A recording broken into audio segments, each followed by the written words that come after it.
आपल्या सर्वांना दिसतंय की 1 महिन्यामध्ये आपल्या सर्वांसमोर महत्त्वाच्या लोकसभेच्या निवडणुका लागणार आहेत आणि ह्या निवडणुकांमध्ये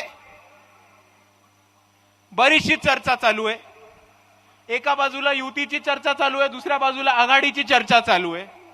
एका बाजूला चर्चा अशी सुरू आहे की वंचित बहुजन आघाडीला महाविकास आघाडी बरोबर घेतं का नक्की। ही वंचित बहुजन आघाडी ज्यांनी सातत्याने इकडची लोकशाही टिकून ठेवायला, संविधान वाचवायला सातत्याने मोदी, अमित शाह, आरएसएस, भाजपला छात्यावर घेऊन लढलोय, नुसतं लढलो नाहीये तर त्यांना पुरून उरलोय, अशा वंचित बहुजन आघाडीला एका बाजूला महाविकास आघाडी घेत नाही। आणि मी त्यांना एकच संदेश देतो की जर तुम्ही यावेळेस तुमचा खोडसाळपणा केला तर जनता माफ नहीं करेगी। आणि तुम्ही जर यावेळेस युती करायचं काही काटस्थान मागणं रेचलं, पाठीत खंजीर खुपसण्याचा परत प्रयत्न केला तर ते खंजीर तुम्ही एका पक्षाच्या पाठीत नाही खुपसतात, तुम्ही एका नेत्याच्या पाठीत नाही खुपसतात।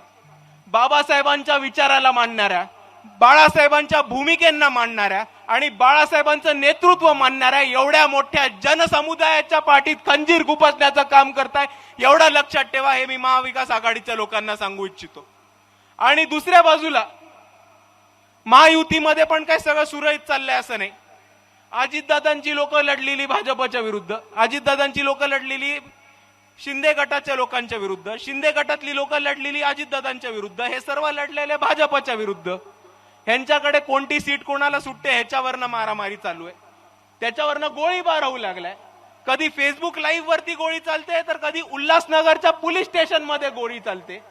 आणि ह्या सगळ्या परिस्थितीमध्ये माझ्या तमाम तरुण बांधवांना, विद्यार्थी बांधवांना, युवक बांधवांना आणि फर्स्ट टाइम वोटर्सना माझं हेच आव्हान राहणार आहे की ह्या सगळ्या युती आघाडीच्या भांडणामध्ये सगळे सत्तेच्या मागे टपले असताना वंचित बहुजन आघाडी कॉमन मिनिमम प्रोग्राम, किमान समान कार्यक्रम पुढे ठेवते।